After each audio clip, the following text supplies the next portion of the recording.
God save the king!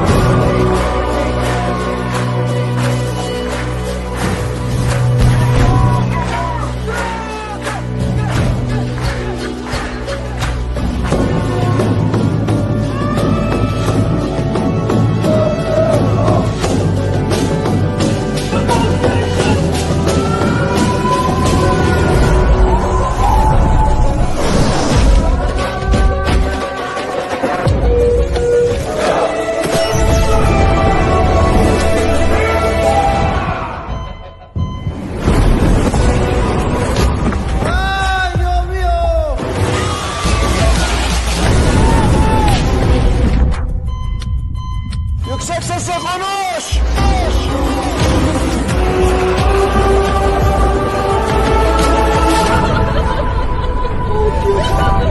Oh my God!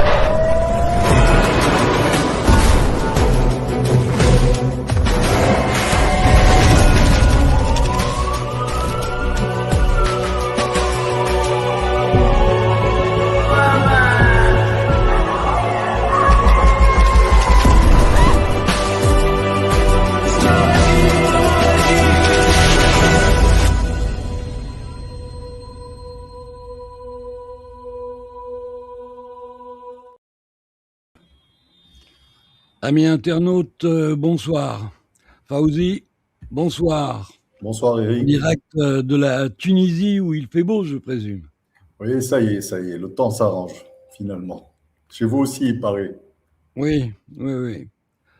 Alors ce soir, on va diffuser des images parce qu'une image vaut 1000 mots et que vous entendez en ce moment beaucoup de commentaires sur ce qui se passe au Moyen-Orient. On a fait une sélection d'images pour vous montrer un peu dans quelle folie nous sommes, parce que nous sommes dans une folie, à ne pas en douter. Mais avant de démarrer sur le Moyen-Orient, je voudrais vous parler de Tariq Ramadan. Vous savez que j'ai pour Tariq une grande amitié, une grande tendresse. C'est quelqu'un que j'aime beaucoup et dont je n'ai personnellement jamais douté de l'innocence. J'ai suivi son affaire depuis le début. Je savais ce qui allait lui tomber sur la tête avant que ça ne lui tombe sur la tête. Et à l'époque, nous étions deux à avoir écrit que, évidemment, Tariq Ramadan, à cause de sa culture, à cause de son intelligence, à cause de sa grande capacité à débattre avec les plus grands intellectuels qu'on lui a mis sur le ring, parce qu'il y a des émissions où Tariq avait contre lui 3, 4, 5 personnalités, toutes du même bord, qui avaient pour mission, évidemment, de le ridiculiser ou de le faire passer pour un illuminé ou un radical ou un islamiste. Je pense que Tariq Ramadan a vécu ce qu'un homme peut vivre de pire. C'est la calomnie permanente par des gens qui ne l'aiment pas. Ça, on peut le comprendre quand on est sioniste. On n'est pas forcément l'ami de Tariq Ramadan. Mais en dehors des sionistes, Tariq réussissait à fédérer autour de lui beaucoup de gens et pas uniquement des musulmans. Je ne suis pas musulman, mais j'ai pour cet homme un immense respect à cause de son intelligence, à cause de son intégrité morale.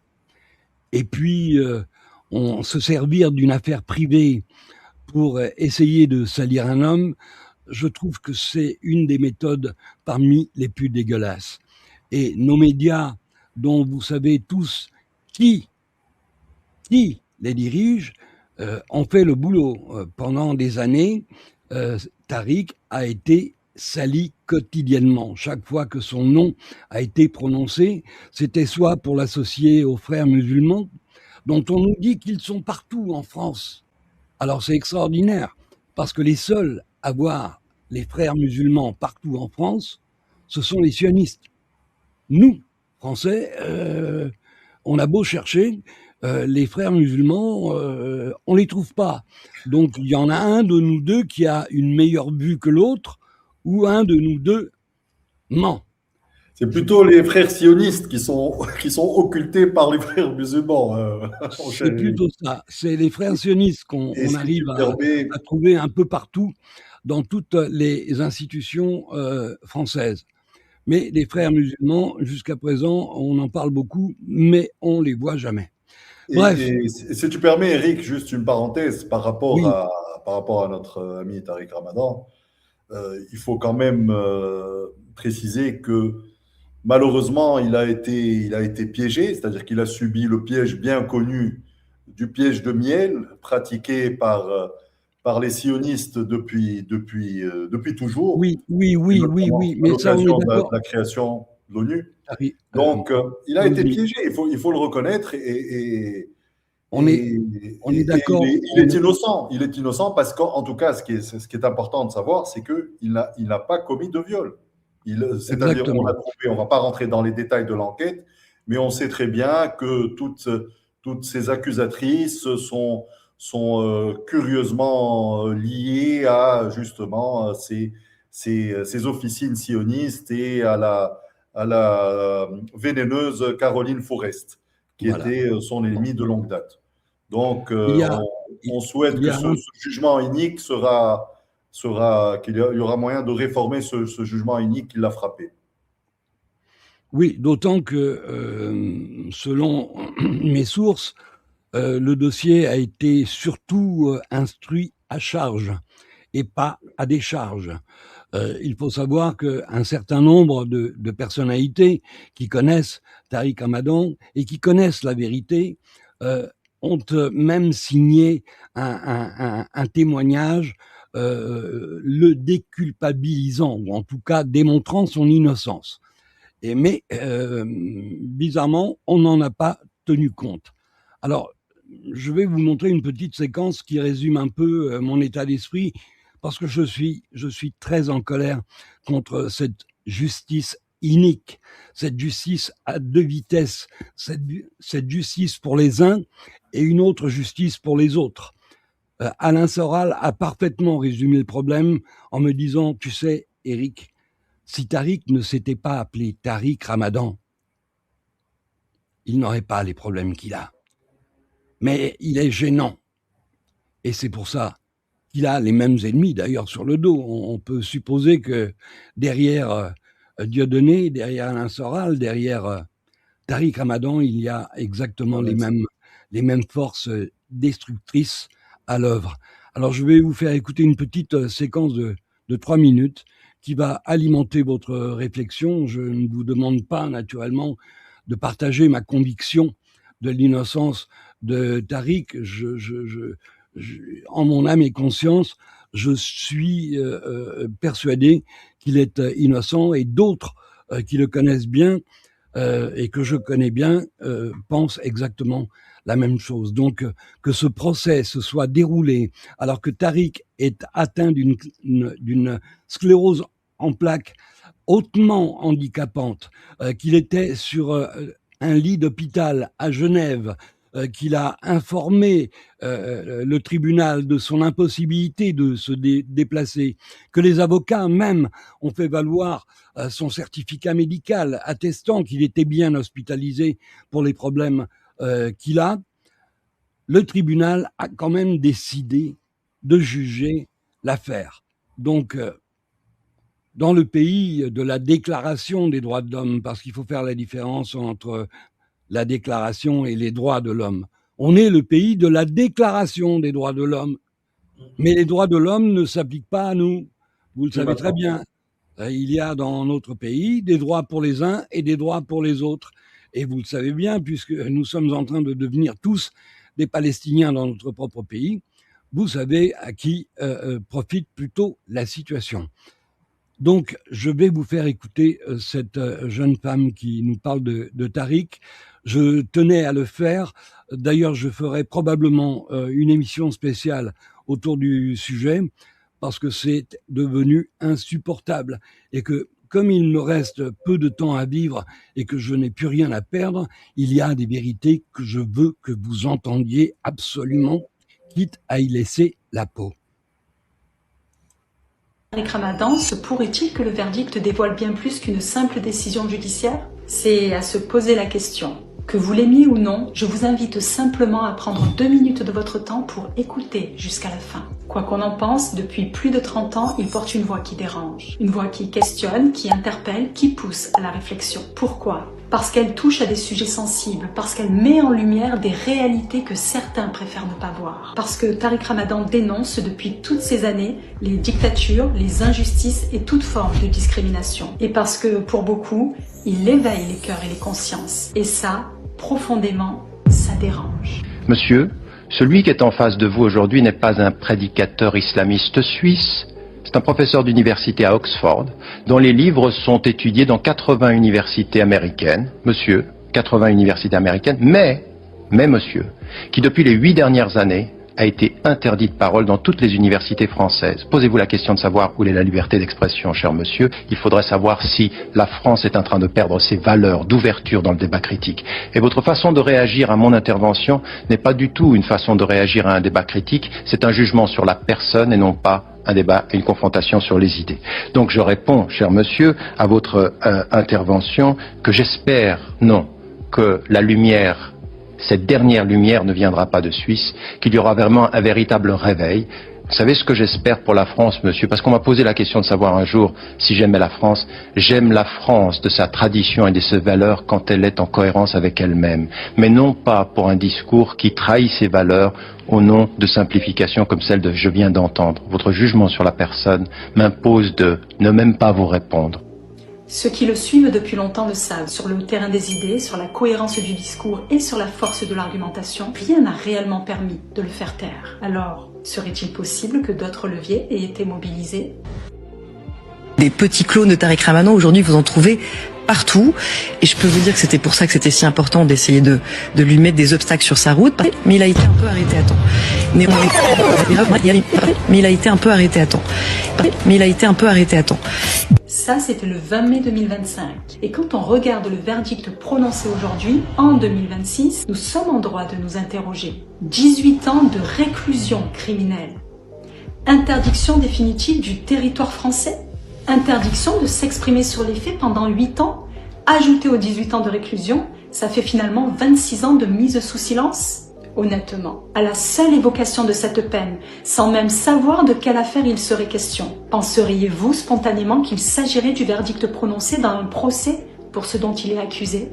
Prenez un instant et posez-vous réellement la question. Si cela ne vous sautait pas aux yeux jusqu'ici, peut-être que maintenant, vous le verrez différemment. Parce que même certains qui sont contre lui le savent finalement. Je pense que si la France n'a pas remis l'intégralité de la procédure, c'est tout simplement parce que ça aurait fait tomber le dossier en France et que ça aurait fait tomber le dossier en France. Ça aurait fait tomber le dossier? Oui, je pense. Mais vous vous rendez compte de ce que vous êtes en train de dire? Alors, est-ce que tout dans cette affaire vous semble parfaitement clair, transparent et cohérent? Ou est-ce que ce verdict, au regard de ce que vous venez d'entendre, soulève finalement certaines questions?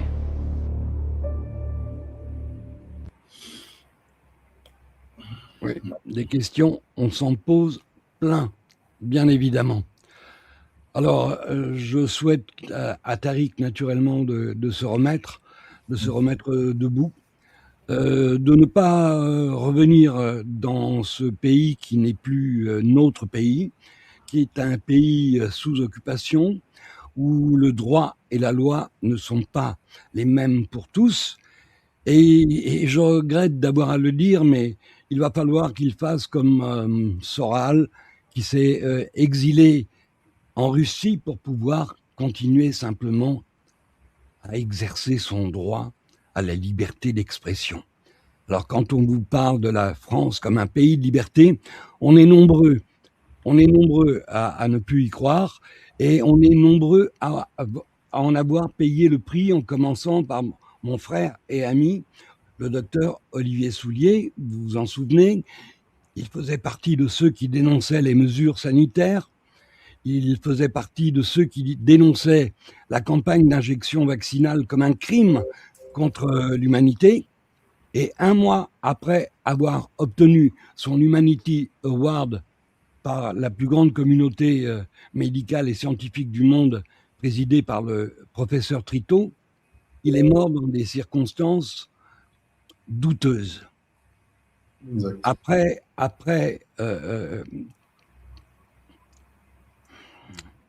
j'ai d'un seul coup un trou de mémoire. Après Olivier Soulier, il y a eu le docteur Stéphane Gaillet, le patron de l'hôpital de Strasbourg, qui lui aussi était un honnête homme et qui a pris position contre les mesures sanitaires et à qui il a fallu un peu de temps avant d'admettre le caractère criminel de l'opération Covid. Mais lorsque nous en avons parlé et que je lui ai posé la question en lui disant « Stéphane, est-ce que d'après toi, nous sommes dans le cadre d'une opération criminelle ?» La première fois, il m'a répondu « Je ne sais pas, Eric ». La deuxième fois qu'on s'est revus, il m'a dit « Tu sais, la question que tu m'as posée la dernière fois m'a interrogé. Je n'ai pas cessé d'y penser. » Et la troisième fois, il a dénoncé la campagne d'injection vaccinale comme étant le crime le plus odieux, le crime contre l'humanité le plus odieux qu'on puisse concevoir. Parce que le vaccin est une arme silencieuse et lente à l'intérieur de notre organisme et nous détruit à petit feu. Et puis, il y a eu le grand, l'immense Dominique de la Warde. Dominique de la Warde qui avait dit publiquement, voilà, j'ai vu, j'y étais avec la finule. Quand on est parti, on était tous pro-israéliens. Au bout de 6 mois, voyant les attitudes et les comportements des Israéliens, on est tous partis de là, pro-palestiniens. Il avait ouvert les yeux. Il a même expliqué que sa génération avait été conditionnée par Hollywood, par l'Exodus, par les 10 commandements et tout ce dont on nous a abreuvé pour nous rendre ces gens sympathiques. Et c'est vrai que même moi, une partie de ma vie, j'ai été pro-israélien jusqu'à ce que mes yeux s'ouvrent et que je découvre l'injustice et la cruauté qui étaient imposées à ce peuple sans défense.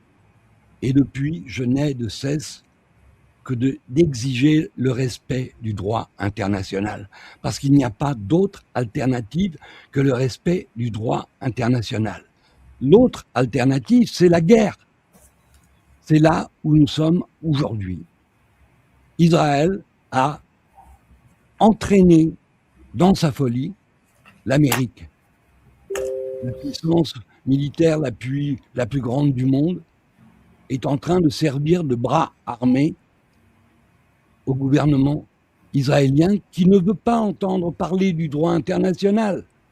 Parce que s'il respectait le droit international, il devrait évacuer toutes ses colonies. Il devrait évacuer le Golan.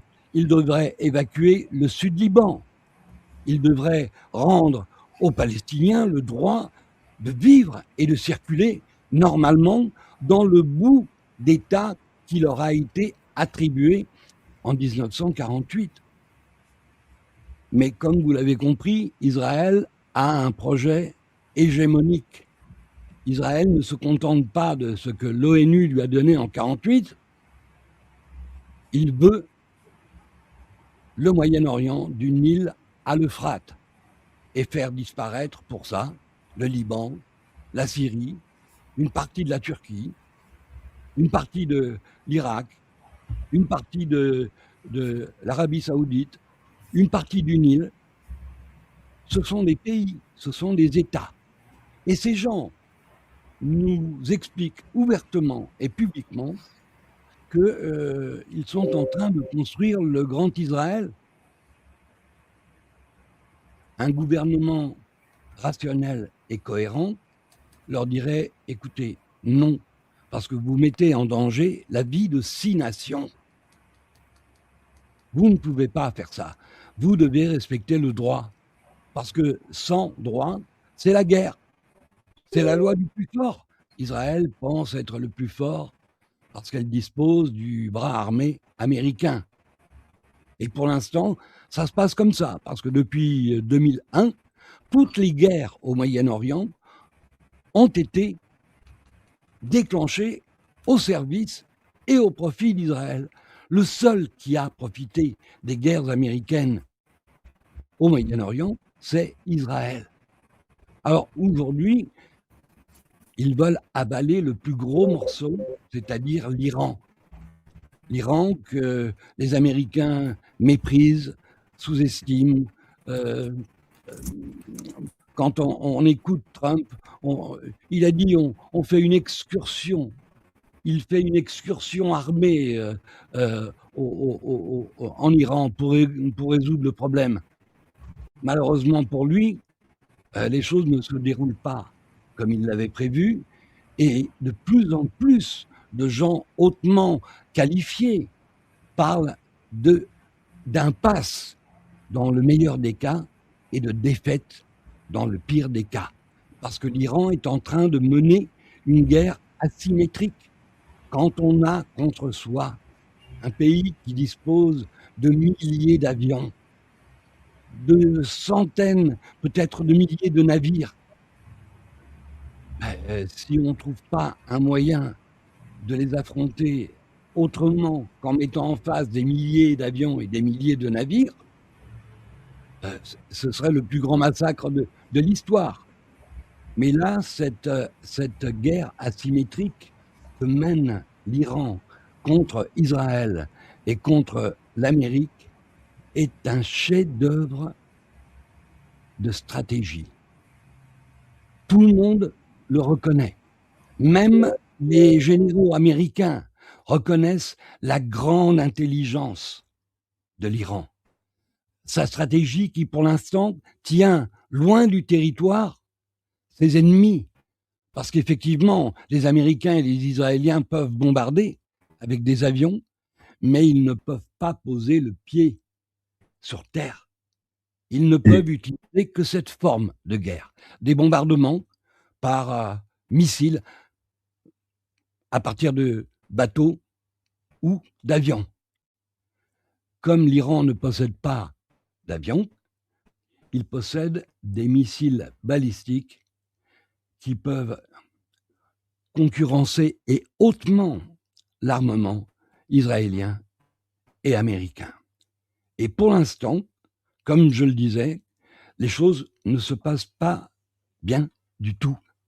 Alors, je vais vous faire écouter une petite séquence humoristique d'un jeune animateur sur Radio Nova qui dit essayons de voir clair dans ce flot de propagande, dans tous ces mensonges qu'on nous raconte, parce que je vous le dis, les médias sont des instruments de manipulation massive. Les médias sont des instruments de conditionnement de l'opinion publique. Les médias ne sont pas là pour vous informer, ils sont là pour vous mentir. Alors, écoutez. À l'heure de faire un bilan sur la propagande pro-guerre des médias français. Je suis d'accord avec vous, Jean-Luc Bourlange, la guerre c'est très mal. C'est très très mal. Et on a de l'expérience maintenant. Quand ils nous parlent comme à des débiles, c'est qu'ils vont dire une dinguerie derrière. Vas-y, Ruth, explique-nous ce qu'on n'a pas compris. Mais je suis étonné qu'on soit étonné que le cynisme réponde au cynisme. J'ai rien compris. C'était plus clair quand tu disais la guerre c'est mal en fait. Là, on te suivait. Reste sur le sujet, s'il te plaît, parce que là, t'es étonné qu'on soit étonné. Du coup, nous, on est étonné. Tout le monde est étonné, quoi. Qu'est-ce que t'as à dire sur le sujet, en vrai? Parle-nous de la guerre. Indique-nous la route. Route. Explique-nous pourquoi il n'y a plus de route à Beyrouth. Route. Bon, on dirait qu'il y a de l'écho dans ma phrase. C'est parce que je demande à Ruth pourquoi on est en déroute. Bref, là, ça commence à me broute. Donc, on écoute Ruth. Je suis étonnée qu'on ait une forme, cette expression vient pas de moi, mais de joie maligne, de joie un peu, d'une forme de jubilation à voir que c'est compliqué. Vous jubilez, vous, ou pas? Non. Ça jubile ici? Si, tu jubiles, toi. T'as une jubilation maligne, toi. Depuis le début, tu jubiles comme ça, là. Bon, en route, va droit au but. Et pourquoi est-ce qu'on ne se dirait pas que les Iraniens sont les nazis d'aujourd'hui? Ah. Un peu trop droit au but, là. Non, mais je comprends qu'elle ait eu du mal à sortir sa phrase, en fait. Elle avait pas de lubrifiant, du coup elle se disait il faut de la préparation quand même. Alors, je vais quand même répondre à ta bêtise crasse et raciste, Ruth. Vu que personne ne le fait sur le plateau d'LCI, déjà, les Iraniens, c'est pas le régime iranien. Comme les Allemands, c'est pas les nazis. Tout comme la France, c'était ni complètement les résistants, ni complètement les collabos. Même s'il y a un côté qui était un petit peu plus représenté que l'autre. Je vais t'en donner un exemple plus clair. Le gouvernement d'Israël, c'est pas les juifs. Ça marche, là? Ouais. Et pour les cours d'histoire, les nazis sont ceux qui ont attaqué tous leurs voisins. Donc, pour répondre à ta phrase infâme de demeurer, si on devait faire un parallèle, que je ne ferai pas, mais si on devait le faire, le pays qui attaque, bombarde, vole des territoires, détruit des hôpitaux, détruit des écoles, affame les civils, assassine des journalistes pour contrôler la propagande. C'est pas l'Iran. C'est Israël. Hein? Quoi? J'ai rien dit. Non, mais c'est possible, c'est Israël. Donc,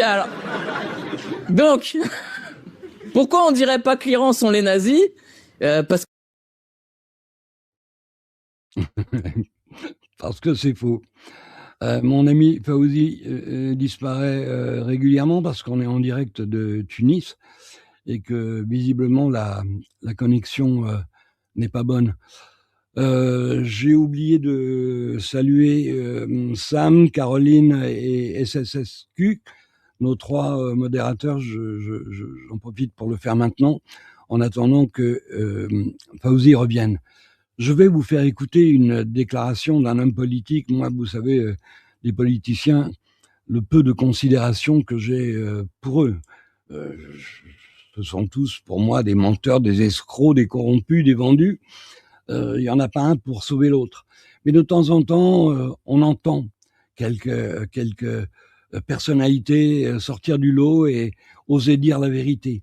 Alors, même s'il ne va pas au bout de son raisonnement, il dit des choses que les autres partis politiques qui sont soudain devenus tous pro-israéliens. Vous avez vu LR, le Rassemblement national est devenu pro-israélien. Le seul parti qui est le parti le plus antisémite de France, le seul qui s'oppose au pouvoir sioniste, c'est LFI. Et visiblement, ça gêne. Mais il y a aussi Dominique de Villepin qui dit des choses importantes.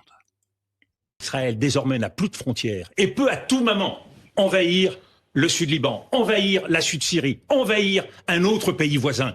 Il est temps qu'Israël se comporte en démocratie et se comporte en État tout court. Alors que le pari d'Israël, c'est de multiplier les États faillis de la région, dans la région, et à partir de là d'intervenir quand bon lui semble. Eh bien, la normalisation de la région passe par la création d'un État israélien normal, c'est-à-dire avec des frontières reconnues, en respectant la règle de droit qui s'impose à tous les autres.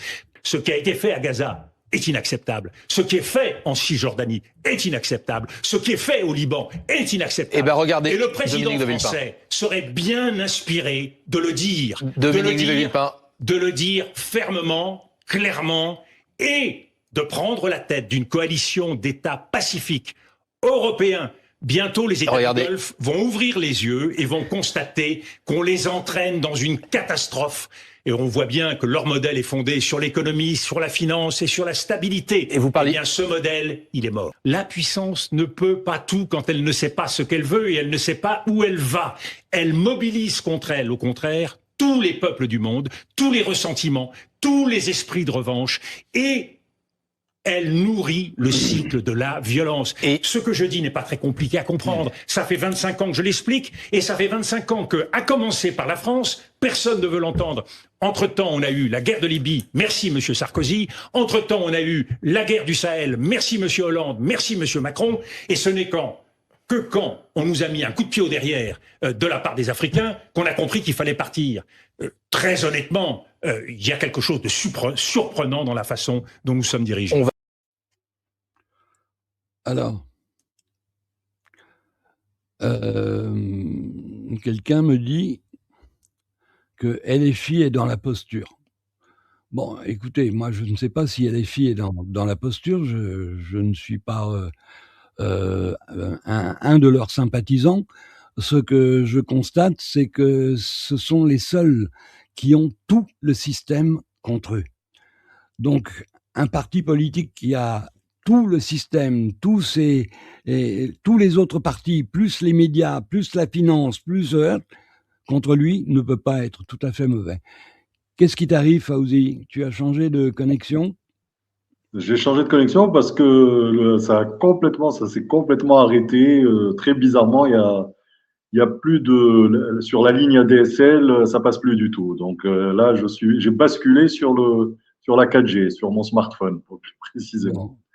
Mais bon, je suis en train d'essayer de rétablir en même temps. Mais pourtant, la connexion est parfaite. Hein, donc voilà, c'est pas la première fois que ça arrive, tu le sais. Ok. Alors, on va passer à la séquence suivante. Vous avez entendu De Villepin. Encore une fois, ce n'est pas parce que on vous fait écouter des extraits de leurs déclarations que nous sommes devenus automatiquement villepénistes ou LFistes. Je vous ai dit, pour ceux qui me suivent depuis longtemps, que je suis apolitique et apartisan. J'ai arrêté de croire au Père Noël il y a très longtemps. Donc, tout ce que ces gens peuvent dire me passe un peu au-dessus du crâne. Mais en ce moment, je vois bien que ceux qui osent dire des choses importantes, comme Dominique de Villepin, qui lui aussi est traité d'antisémite. D'ailleurs, le monde est désormais antisémite. Hein. Tous ceux qui s'opposent au projet du Grand Israël, il faut que vous le sachiez, nous sommes tous des antisémites. Si vous vous opposez au génocide et au carnage de Gaza, c'est que nous sommes antisémites. Le monde a complètement basculé, le bien est devenu le mal et le mal est devenu le bien. Alors, il paraît que Israël est une démocratie, mais ils viennent de voter une loi.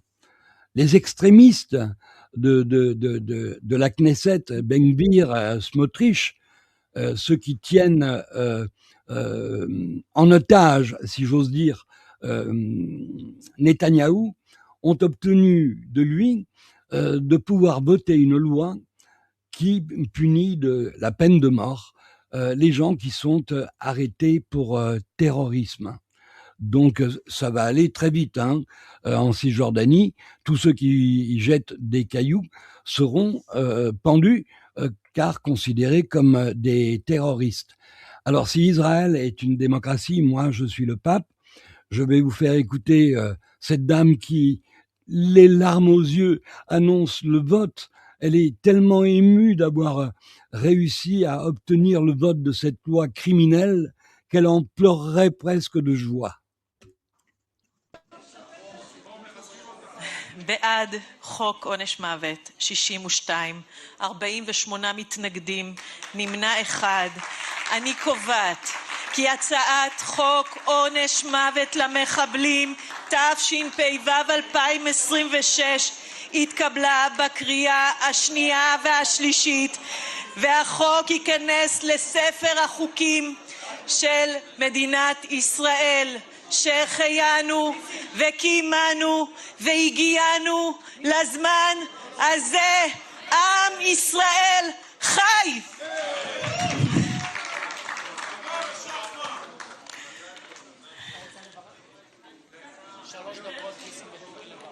אני מזמינה את חבר הכנסת, אני רוצה גם להודות לכל השותפים, לך אדוני ראש הממשלה, ואני אעלה גם לברך. אז כן, אני רוצה לברך. אוקיי, כן, כן. אדוני ראש הממשלה, אני רוצה לומר לך באופן אישי שזה דבר שאני לא אשכח לך לעולם. אני יודעת מה זה דרש ממך. תודה רבה.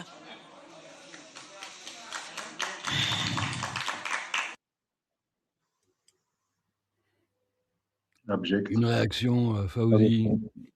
Dis-moi Oui, ce que bon, ça t'inspire. à vrai dire, Eric, bon, cette loi est passée, mais de fait, les soldats de l'occupation ne se sont jamais privés de procéder à des exécutions sommaires d'enfants, d'adolescents. On a vu ça à plein de reprises. Je me rappelle de vidéos où on voit des Palestiniens au sol, blessés, être tirés à bout portant par un de ces criminels en uniforme. Donc, bon, c'est vrai que maintenant, avec ce dispositif, ça va leur permettre de peut-être d'exécuter un peu plus de Palestiniens. Mais moi, franchement, je pense que de toute façon, la fin de l'entité coloniale en Palestine est inéluctable. Je pense que tout converge vers la fin de ce délire colonial. L'opération Epstein-Fury, la bien nommée opération Epstein-Fury, le public américain, l'opinion publique américaine ne s'y est pas trompée. Elle est restée cramponnée à l'affaire Epstein et pour cause, parce que le fait que Trump voulait faire diversion est une évidence. Le fait qu'on continue à voir, d'ailleurs, il vient donc de démettre Pam Bondi, dont le seul tort est très probablement l'attorney général, donc dont le seul tort est d'avoir permis que certains documents le mettant en cause, et notamment le témoignage de la fille qui décrit parfaitement le viol perpétré par Trump et par Epstein alors qu'elle n'avait que 13 ans. Un témoignage qui vraiment, pour le père de famille que je suis et que tu es, et tous ceux qui nous suivent, est vraiment abject. On se demande comment un individu de cette engeance peut être à la tête d'une des plus grandes puissances du monde. Donc, du coup, moi, ce que je dis, c'est que, franchement, avec ce qui est en train de se passer, avec l'évasion massive des colons sionistes en Palestine, du fait du déluge de bombes que le dôme de fer n'a pas pu arrêter, je crois vraiment, et disons que le régime d'occupation tente d'occulter ce fait, mais la réalité, c'est que l'aéroport de Tel Aviv et tous les moyens, d'ailleurs, pour quitter le territoire, donc la Palestine occupée, ont été pris d'assaut. Et c'est compréhensible parce que ces gens-là qui sont venus occuper la Palestine ne sont pas réellement liés à cette terre. La plupart d'entre eux ont des origines d'un peu partout dans le monde, Pologne, Ukraine, Russie, et j'en passe, les meilleurs. Et donc, comme le disait notre ami Éric Soral, Alain Soral. Je ne sais pas pourquoi je fais toujours cette confusion. Vous avez un mélange de vous deux, je ne sais pas. Alain. Décidément. Et donc, comme disait Alain Soral, il faut s'attendre à un retour massif justement de l'occupation, donc aussi bien en France qu'aux États-Unis, enfin dans pas mal de pays européens, parce que je crois qu'eux-mêmes n'y croient plus et qu'ils sont parfaitement conscients qu'il n'est pas exclu que si le boucher de Tel Aviv recourait à l'arme nucléaire, il n'est pas du tout exclu que l'Iran soit capable d'en faire autant. Selon les dernières analyses que j'ai lues et que tu as probablement lues. Alors effectivement, nous allons subir une vague migratoire en direct d'Israël cette fois. Mais il faut aussi se poser la question pourquoi pourquoi on réduit nos libertés d'année en année, en permanence, depuis une bonne vingtaine d'années. Ouais. Et là, on nous propose une nouvelle loi qui va nous obliger à nous taire. Parce que sinon, c'est le matraquage, c'est 5 ans de prison et je ne sais plus combien de dizaines de milliers d'euros d'amende. C'est la loi de Caroline Yadan. Alors, écoutez ce que... loi Bayon, comme la loi Guesso, donc, qui visait donc pareil à imposer le silence sur ce qui aurait pu être un sujet de tout simplement de controverse historique. Oui, eh ben, il n'est pas question de controverse historique. Tu peux douter de tout. Tu peux douter de Dieu, de l'existence même de Dieu, mais pas de ce que le pouvoir sioniste te raconte. Alors écoutez. Interdit de dire Free Palestine. Une députée macroniste du nom de Caroline Yadan veut déposer un projet de loi pour criminaliser toute critique de l'État d'Israël. Si la loi elle passe, un slogan comme From the river to the sea pourra être puni de 5 ans d'emprisonnement et de 75 000 € d'amende. En plus, elle veut inventer des délits qui n'ont aucun sens, comme par exemple le délit de négation d'un État. Avec cette loi, on pourrait potentiellement être condamné pour avoir défendu la solution à un État dans lequel Israéliens et Palestiniens vivraient tous et toutes en égalité de droit, mais aussi, par exemple, pour avoir appelé à la chute de tel ou tel régime autoritaire, voire pour avoir dit, comme l'a fait Caroline Yadan, que la Palestine n'existe pas. Mais tout ça, c'est de la théorie. En réalité, on sait très bien que cette loi, elle ne s'appliquera pas aux sionistes qui nient l'existence de la Palestine, mais qu'elle ne sera utilisée que pour réprimer ceux qui dénoncent les crimes israéliens. Cette loi, elle cherche vraiment à assimiler toute critique d'Israël à de l'antisémitisme. C'est hyper grave parce que ça interdira de dénoncer le génocide qui se produit en 4K sous nos yeux depuis 2 ans et demi. Et puis, même pour son objectif, qui est de soi-disant lutter contre l'antisémitisme, c'est complètement contre-productif parce que ça associe tous les juifs, partout, à un État qui massacre des gens et qui attaque tous les autres pays de la région. C'est vraiment une nouvelle étape dans la criminalisation du mouvement de solidarité avec la Palestine, et plus spécifiquement dans la criminalisation de l'antisionisme. Ce qui est dramatique, parce que c'est précisément le moment où on en a le plus besoin avec la poursuite du génocide à Gaza, la guerre contre l'Iran et contre le Liban. Il faut savoir que Caroline Yadan a été soutenue par plein de députés pour son nouveau projet de loi, y compris par des députés de soi-disant gauche, notamment Emmanuel Grégoire, le nouveau maire de Paris. Nous, chez Tzedek, on a un collectif de juifs et de juives antiracistes, antifascistes, antisionistes. On lutte en particulier pour la Palestine et contre le racisme en France. En pratique, si cette loi elle est votée, on pourrait nous aussi se faire accuser d'antisémitisme, alors qu'il y a toujours eu une opposition juive au sionisme. Cette loi, c'est aussi une attaque contre nos traditions et nos histoires. Là, elle va être discutée à l'Assemblée nationale dès demain, c'est-à-dire jeudi 2 avril, et c'est hyper important qu'on se mobilise massivement pour l'arrêter. On vous encourage à interpeller vos députés cet après-midi, notamment en leur envoyant un mail pour les alerter. C'est vraiment quelque chose qui peut faire la différence et chaque voix compte. Très bien, cette jeune fille. La loi Yadan, c'est quand même ce que je disais tout à l'heure. Nous sommes en train de devenir des Palestiniens dans notre propre pays. Oui. Alors, je voudrais vous faire écouter une déclaration qu'avait fait Brzezinski, ce grand stratège américain en 2012 au sujet de l'Iran. Et vous allez voir qu'on est... il a complètement cerné le problème, il a complètement, lui, cerné la difficulté de s'attaquer à un pays aussi vaste que l'Europe occidentale, mais visiblement, personne n'en a tenu compte, parce qu'aujourd'hui, Trump est entouré de gens qui passent leur temps à le flatter, à lui dire combien il est beau, combien il est fort, combien il est grand.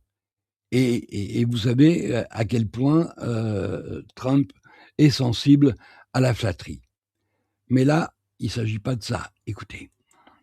If the issue is posed in a way in which they have to, in effect, abjectly capitulate, then I think a great many of them will say no. This is a country of 80 million people. And they know that while we can inflict enormous damage on them, they can hurt us a lot. Charlie, we have been now in 2 10-year-long wars. We have wasted an enormous amount of financial wealth, not to speak of lives. Our position in the world has deteriorated. Can you imagine what the consequences would be for us if the conflict in Afghanistan expanded because of the Iranians, if Iraq was massively destabilized, if Bahrain was set on fire, if the northeastern oil fields in Saudi Arabia were attacked? Do they have the capacity to ignite all of that? To ignite, yes. To prevail, no. But in the meantime, the consequences, the costs, would be cumulative. And oil prices would go through the roof. Yes, and the global economy will be affected. So we're playing with fire here. Nous jouons avec le feu ici. Alors, quelqu'un a dit qu'on pouvait signer, voilà, il faut signer la pétition contre la loi Yadan, c'est sur le site de l'Assemblée nationale, avant le 13 avril. Écoutez, on n'a rien à perdre, hein. Il faut tout tenter, et donc il faut le faire, et je vais le faire. Fawzi, tu as des problèmes de connexion? C'est pas des problèmes de connexion, Eric, c'est très bizarre ce qui se passe, c'est vraiment une attaque, alors là, sur mon PC, heureusement que je te dis, heureusement que j'ai le smartphone et la 4G. On a déjà vécu ça, si tu te souviens. Ok. Alors, vous savez que cette guerre contre l'Iran, les peuples de la Terre n'en veulent pas. On est tous révoltés, on est tous en colère. Mais vous vous souvenez qu'au moment de la guerre en Irak, et même pendant le génocide palestinien de Gaza, des millions de gens sont descendus dans la rue pour manifester, pour protester, partout dans le monde. Est-ce que cela a arrêté le bras de Netanyahou? Est-ce que cela a posé des problèmes de conscience aux Américains pour continuer à fournir des armes et continuer à soutenir politiquement, médiatiquement Israël? Rien n'y a fait. Je vais vous montrer d'autres images. La semaine dernière, il y a eu près de 8 millions d'Américains qui sont descendus dans la rue, mais dans toutes les villes d'Europe, il y a des manifestations actuellement contre le génocide de Gaza, que personne n'oublie, et cette guerre contre l'Iran. Regardez.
Est-ce que ça va servir à quelque chose, Fauzi? Ah, je t'entends pas. Je ne t'entends pas. Je ne t'entends pas. Je te suggère de te déconnecter, de te reconnecter. Et en attendant, je vais vous passer quelques images de Gaza. On aurait pu vous montrer aussi des images du Liban qui commencent par moments à ressembler à Gaza. Mais ça, il ne faut pas qu'on oublie, parce qu'il ne peut pas y avoir de pardon sans justice.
Quand on voit ces images, on comprend qu'on est au-delà de la guerre. Ce n'est pas une guerre. Une guerre, c'est oppose deux armées. Là, c'est une armée contre des populations civiles. Et quand on voit l'état de Gaza, on voit bien qu'il y a derrière la volonté de détruire, la volonté d'exterminer. Et Israël se traînera cette tâche sur la conscience jusqu'à la fin. Parce que malheureusement, Gaza, en 2023, et depuis 2023, tout n'a pas commencé le 7 octobre. Hein. Je vous rappelle que les Palestiniens subissent des 7 octobre tous les jours, toutes les semaines, depuis 70 ans. On les a massacrés, on les a expulsés, on les a volés, on les a violés, on les a... Bref, Israël est tout sauf une démocratie. Je pense que s'il y a un État démoniaque sur la terre, c'est celui-là. Et le pire, c'est qu'il risque de nous entraîner tous dans l'abîme, à commencer par son toutou américain. Mais bon, comme vous le savez, l'Amérique est le seul pays, la seule démocratie, je mets ça entre guillemets, hein, où on peut acheter des élus. Vous leur donnez de l'argent et puis ils font exactement ce que vous voulez. C'est tout ce qu'on veut, sauf une démocratie. Si l'argent peut mettre au pouvoir les pires des ordures, des gens qui n'ont ni conscience ni morale, on ne peut pas appeler ça une démocratie, ou alors c'est une démocratie qui ressemble de plus en plus à un enfer. Cher Eric, si tu permets, c'est vrai qu'aux États-Unis, le fonctionnement, l'achat des politiques est institutionnalisé, si je puis dire. C'est un fait. Mais ne perdons pas de vue ce qui s'est passé en France. Alors là, tu vois, tu me tends une perche pour parler du financement illégal des campagnes de Sarkozy à Macron. Et là, je vais vous parler d'une information qui est passée sous silence, que le magazine Challenge n'a pas évoquée cette fois-ci, et pour cause. Nous avons eu au courant du mois de mars, il y a un peu plus d'une semaine, la condamnation de la plus grande fortune de Tunisie, la plus grande fortune mal acquise, en l'occurrence le gendre du dictateur Ben Ali, Marwan Mabrouk, qui était donc un un des gendres du dictateur déchu Ben Ali, et dont la fortune s'élève à plusieurs milliards d'euros. Et pour cause, parce que cette famille est la famille qui blanchit l'argent de la mafia calabraise depuis des décennies. Bon. Alors pourquoi? Quel est le lien avec Macron, en l'occurrence? Eh bien, cher Eric, en 2017 et en 2022, ce clan mafieux a financé les campagnes de Macron. Et ça, ce n'est pas des supputations. Il y a, à titre personnel, j'ai même envoyé une lettre au magistrat Serge Tournaire qui instruit le financement illégal des campagnes de Macron pour lui révéler les tenants et les aboutissants de ce financement illégal. C'est-à-dire que les éléments de preuve viennent notamment de la section tunisienne de Transparency International. Donc, on parle quand même d'un des principales ONG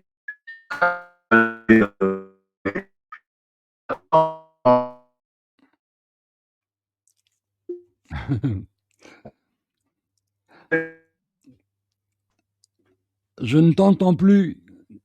Je ne t'entends plus. On ne t'entend plus. Le sujet est délicat. Chaque fois que tu en parles, tu constates qu'on a le même problème. Ah, c'est incroyable, ça. Ils sont trop forts. Bon, bah écoute, je te suggère de te... Vas-y, pour voir. Non, inaudible. Déconnecte-toi et reviens. Déconnecte-toi. En attendant, je vais vous faire écouter un monsieur qui a attiré mon attention, c'est Ofer Bronstein. Écoutez.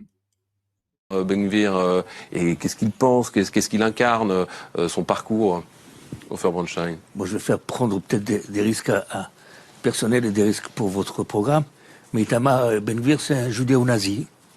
C'est comme ça que je le pense. Je vois pourquoi ce mot si symbolique, si fort? Je vais expliquer, parce que son idéologie, c'est l'idéologie du fascisme, du nazisme, de l'extermination de l'autre. Son idéologie, c'est la mort. Son idéologie, c'est le terrorisme. Il n'en a pas... Parce qu'il va pouvoir légaliser l'assassinat, parce que ça va, pour lui, c'est de l'assassinat, et pour moi aussi, l'assassinat de Palestiniens et d'Arabes. C'est un juif néo-nazi. Et il est contraire aux valeurs du judaïsme. Vous l'avez dit, le judaïsme sanctifie la vie. La vie est plus importante que tout dans le judaïsme. Ce sont des antisémites pour moi. Ce ne sont pas des juifs pour moi. Ce sont des nazions pour moi. Je ne sais pas quoi vous dire de plus de ce mec qui met en danger Israël et le peuple juif. C'était une provoque? C'était une provocation? C'est absolument électoraliste pour ce petit nazillon qui veut montrer combien il est fort et qu'il est contre le monde et qu'il lui va dicter la loi. Et il y a un lavage de cerveau qui se fait auprès de la population israélienne depuis le 7 octobre. Le monde est contre nous.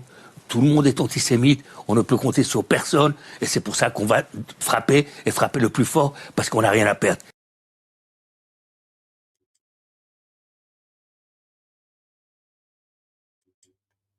Je suis là. Tu n'apparais pas à l'image.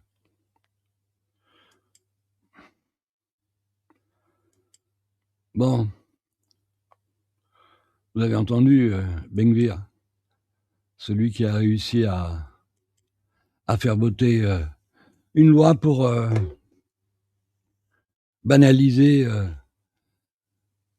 le crime, le meurtre de Palestiniens. Alors, il y a d'autres séquences que je tenais à vous montrer.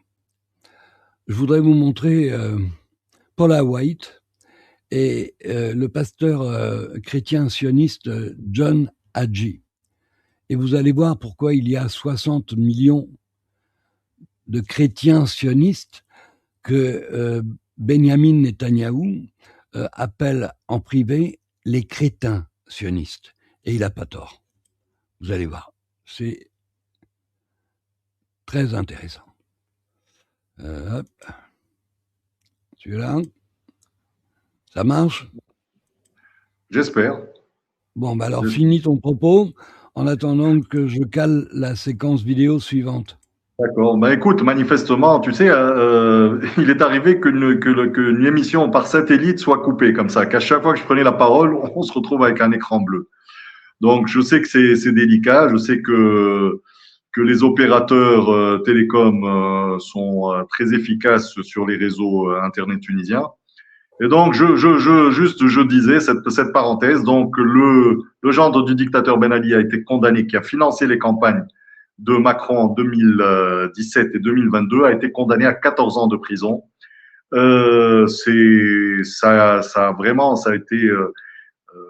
a surpris tout le monde et à mon avis Macron le premier, qui s'était certainement porté fort pour l'immunité du gendre du dictateur. Et le récent appel pour le 70e anniversaire de la pseudo-indépendance, les accords secrets d'interdépendance que le président Kais Saied évoque régulièrement, ont très certainement été le prétexte pour tenter de réformer ce jugement. Mais bien entendu, il y a très peu de chances parce qu'en vérité, cette famille, en fait, les trois frères, sont très lourdement impliqués dans des très graves affaires, des tentatives. Et voilà.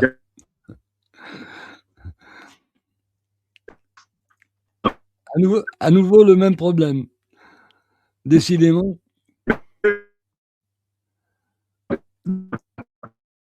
Non, je t'entends plus.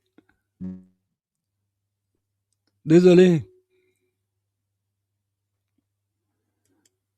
Bon, je voulais vous parler de Paula White parce qu'il faut que vous compreniez comment on manipule et comment on conditionne les Américains. Vous savez que les Américains ont droit à une Bible spéciale. Elle s'appelle la Bible Scofield, qui a été spécialement réécrite pour eux. Et ça a été financé par Rothschild et Rockefeller, qui ont engagé beaucoup de moyens dans la diffusion de cette Bible partout où ils le pouvaient, et surtout aux États-Unis. Donc la culture religieuse des chrétiens américains diffère quelque peu de la nôtre, parce que la leur a été expurgée de tout ce que les amis du peuple élu considèrent comme antisémites. Alors on a créé des sectes, une secte qu'on appelle les chrétiens sionistes, et d'anciens chrétiens sionistes qui ont quitté la secte expliquaient qu'avant chaque réunion, il fallait, ou à la fin de chaque réunion, il fallait qu'ils disent qu'ils étaient sionistes et fiers de l'être. Donc on a bien compris à quoi sert le christianisme sioniste aux Américains, à faire des dégénérés, des gens qui ne réfléchissent plus et qui croient tout ce qu'on leur raconte. Alors à la tête, évidemment, on met des gens qui savent faire du fric, parce qu'il faut faire du fric aussi. La religion, elle sert à ça. Et Paula White est un bel exemple. Vous savez, c'est cette femme qu'on a vue poser la main sur le président Trump dans le bureau. Alors c'est marrant parce qu'ils accusent les Iraniens, le régime des mollahs, des fanatiques, mais quand ils se regroupent tous dans le bureau ovale à mettre la main sur l'épaule de Trump dans une prière collective où finalement on explique que la guerre, c'est bien à partir du moment où c'est les Américains qui la mènent, c'est forcément un combat juste, et que les méchants, ce sont forcément ceux d'en face. Alors Paula White, bien évidemment, est sioniste et pro-israélienne. Regardez ce cirque. Est-ce que l'un d'entre vous serait capable de tomber dedans ?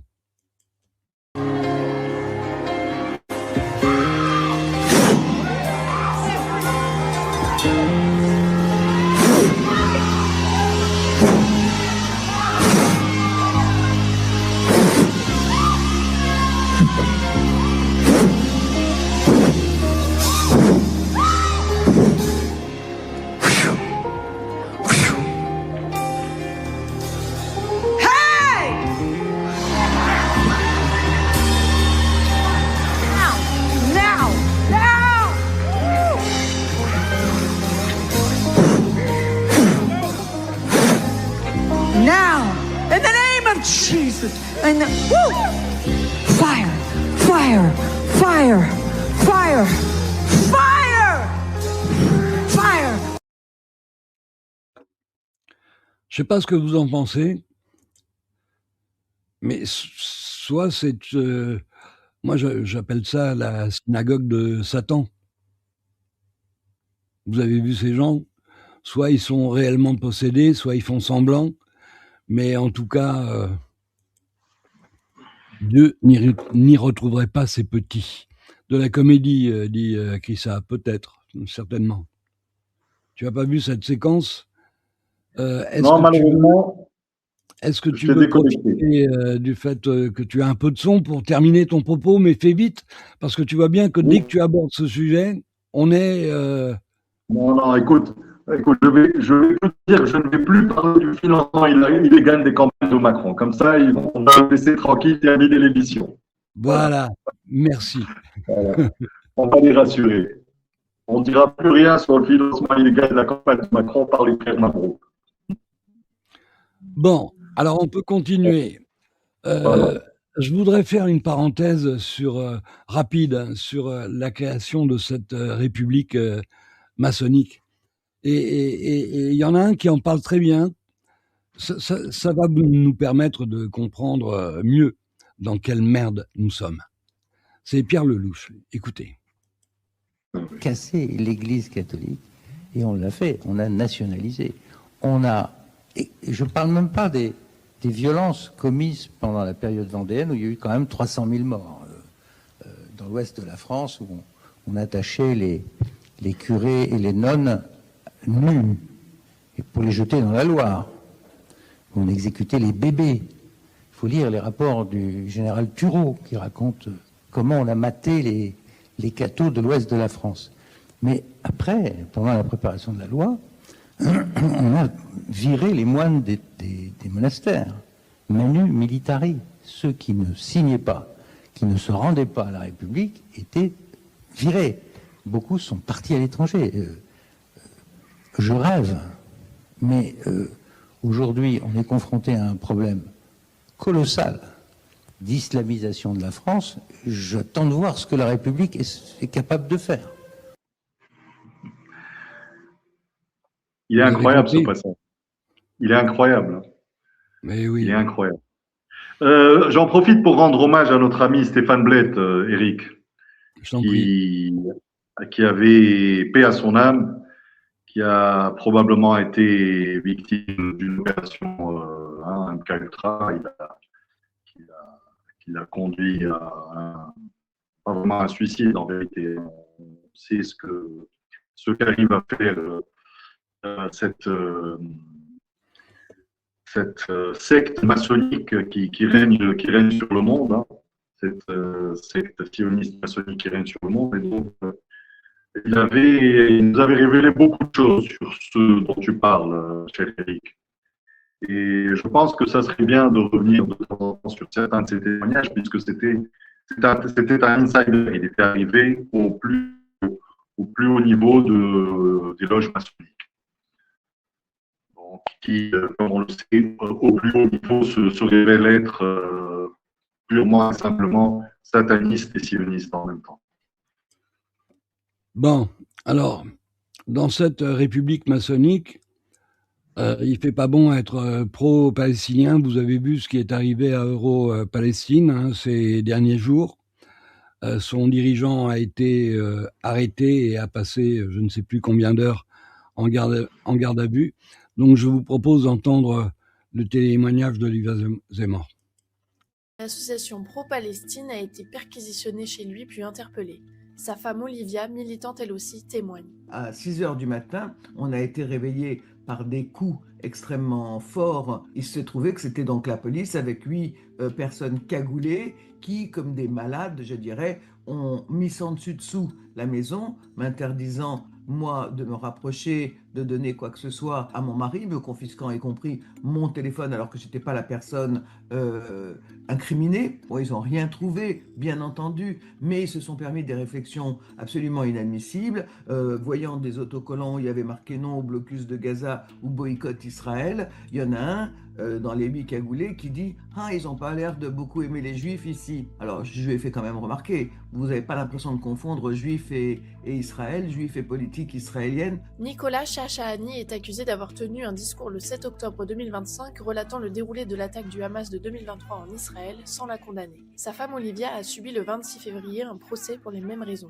Il est clair qu'il y a une volonté d'acharnement, parce que d'une part, j'ai été moi-même en procès pour apologie de terrorisme. En fait, ce qu'on me reprochait à moi, c'est de ne pas avoir condamné le Hamas et de refuser de le qualifier de terroriste, puisque j'ai dit, quand vous voudrez bien qualifier les actes de l'État d'Israël de terrorisme, moi je voudrais bien éventuellement discuter du terrorisme ou pas des combattants du 7 octobre. Ça leur a pas plu et ça suffit pour avoir un procès dont j'aurai le résultat bientôt le 26 mars. Olivia Zemmour affirme que son mari est très malade et que les policiers ne l'ont pas laissé emporter ses médicaments.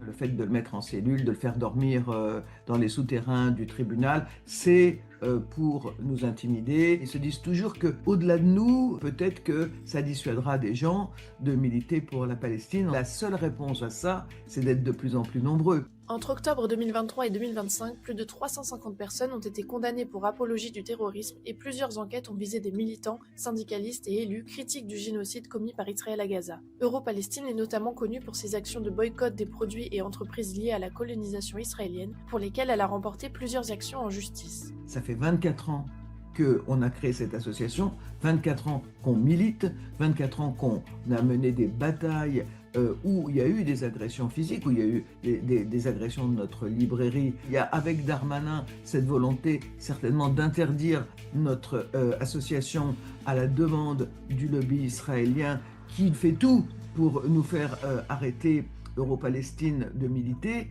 mais les batailles jusqu'à présent, on les a gagnées. Nicolas Shahshahani a été libéré après plus de 24 heures de détention. Une audience pour apologie du terrorisme se tiendra en septembre. Apologie du terrorisme. Dénoncer le génocide de Gaza, c'est considéré comme de l'apologie de terrorisme. Vous voyez dans quel monde de fous on veut nous faire vivre? Oui, alors, Eric, cette répression n'est pas récente, hein, comme tu le sais, moi-même. Elle s'aggrave d'année en année. Oui, mais Eric, tu vois, moi, ce que je peux te dire, c'est que pour avoir rejoint le front de la résistance en 2008, à l'occasion du massacre intitulé Plomb durci, donc ces 18 dernières années, tu le sais très bien, moi-même, j'ai été pas mal réprimé, j'ai été incarcéré arbitrairement durant 8 mois, dont 6 mois en quartier haute sécurité, justement suite à ma participation à la conférence internationale contre l'impérialisme et le sionisme à Téhéran en 2017. Et bien sûr aussi mon militantisme antisioniste que je revendique et que je revendiquerai toujours.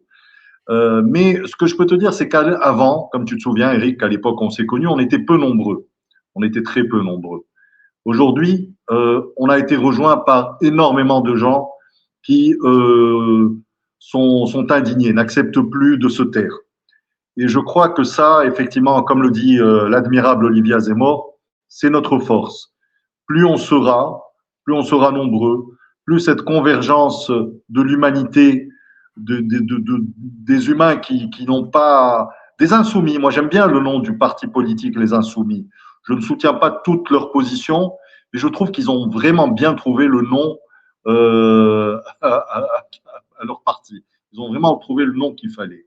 Effectivement, on est dans un monde où il faut être insoumis. Il faut choisir, se soumettre à l'ignominie, aux tueurs d'enfants, aux tueurs vraisemblablement aux mangeurs d'enfants et aux criminels, aux pires criminels, ou eh bien, ma foi, aux valeurs humaines d'amitié, de fraternité, de solidarité qui pourraient unir les peuples si on n'était pas tenus en otage par des criminels. Et l'humanité est en train de s'en rendre compte un peu plus tous les jours. Et j'ai envie de dire, l'affaire Epstein est en train d'accélérer le processus. C'est un fait. Bon, on va abréger, mon cher Fawzi, parce que, comme je te l'ai dit, aujourd'hui, je ne suis pas dans une forme olympique. Et pourtant, tu as dit des choses très pertinentes, cher Eric. C'est plutôt moi qui ai beaucoup été tronqué ce soir. Mais bon, on a réussi à évoquer pratiquement les sujets d'actualité pour cette voilà, semaine. alors, on avait prévu beaucoup de séquences vidéo, mais sincèrement, je ne vais pas vous ennuyer avec mes petits bobos personnels, mais depuis 2 jours, je me traîne. J'ai une baisse d'énergie incroyable, je ne sais pas d'où ça vient. Donc, c'est la raison pour laquelle on va abréger cette émission. J'espère me sentir mieux d'ici la semaine prochaine et on fera quelque chose de plus dense.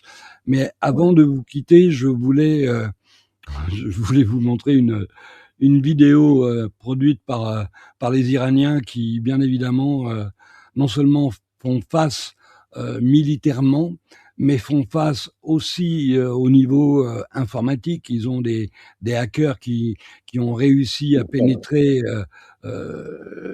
Israël, les États-Unis, et ils produisent des vidéos, des petites vidéos qui sont de véritables chefs-d'œuvre.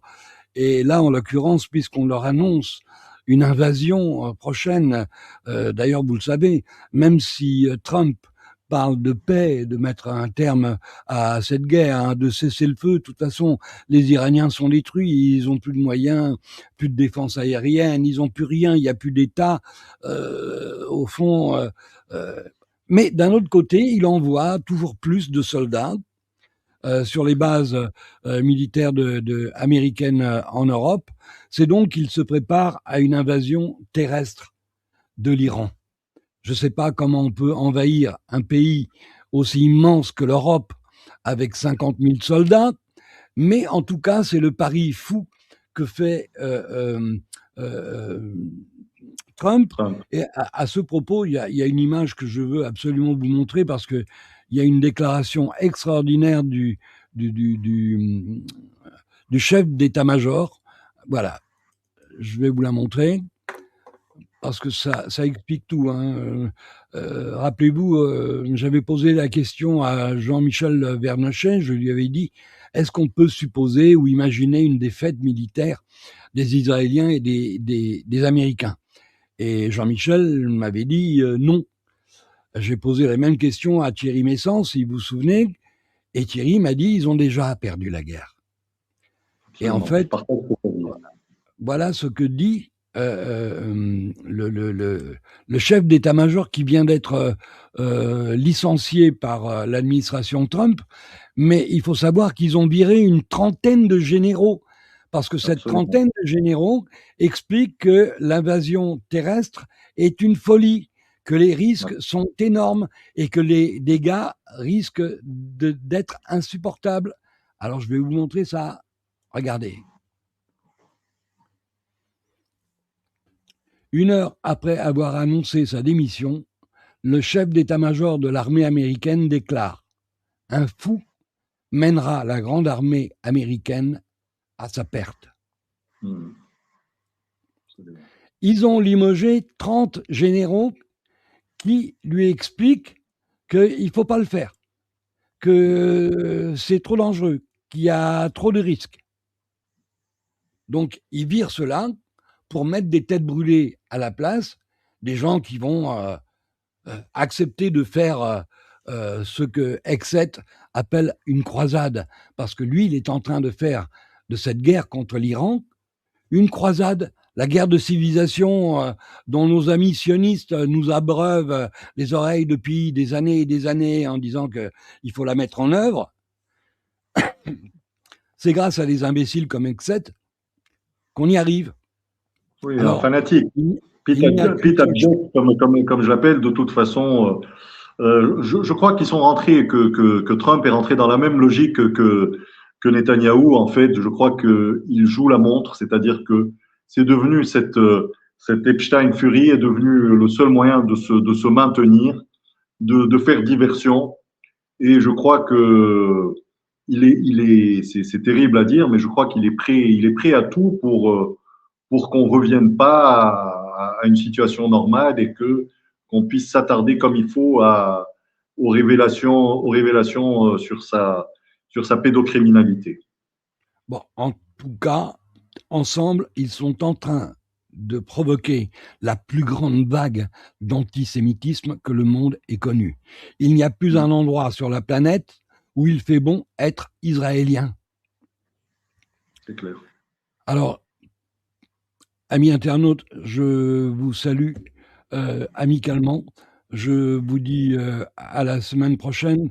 Fawzi, merci d'avoir été présent. Désolé pour ces petits problèmes techniques, mais bon, toi et moi, on a l'habitude de ça. Je vais vous montrer une petite séquence qui résume à elle toute seule ce que risquent de vivre les Américains s'ils mettent les pieds sur le sol iranien. Alors, je prie pour nous tous, parce que vous voyez bien, nous sommes gouvernés par des fous. Nous sommes gouvernés par des fous, par des fanatiques. Israël n'est pas un État, c'est pas une démocratie, c'est une secte apocalyptique qui est persuadée que pour que leur Messie arrive, il faut provoquer le chaos sur la planète.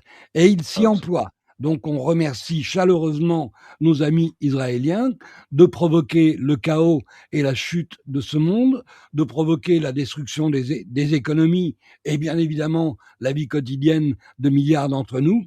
C'est le prix que nous payons pour notre allégeance au peuple élu. Oui, aux dirigeants, Eric, pas les peuples. Aux dirigeants du peuple élu. Merci. Salut Eric.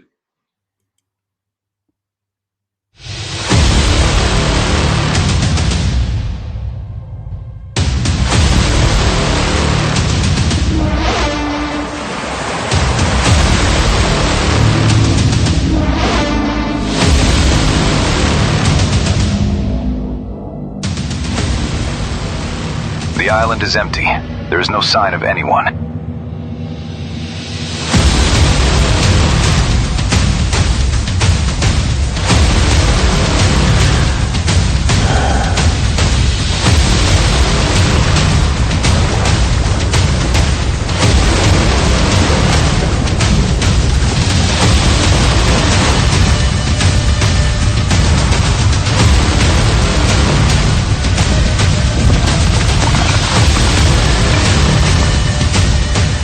Sir, Iranian forces have fled before our attack. We have captured southern Iran.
to the hell.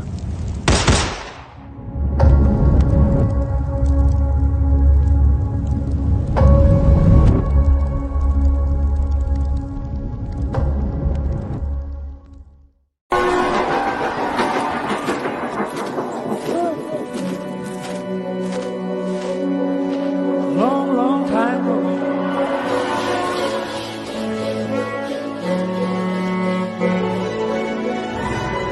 Jaya Jaya Maya.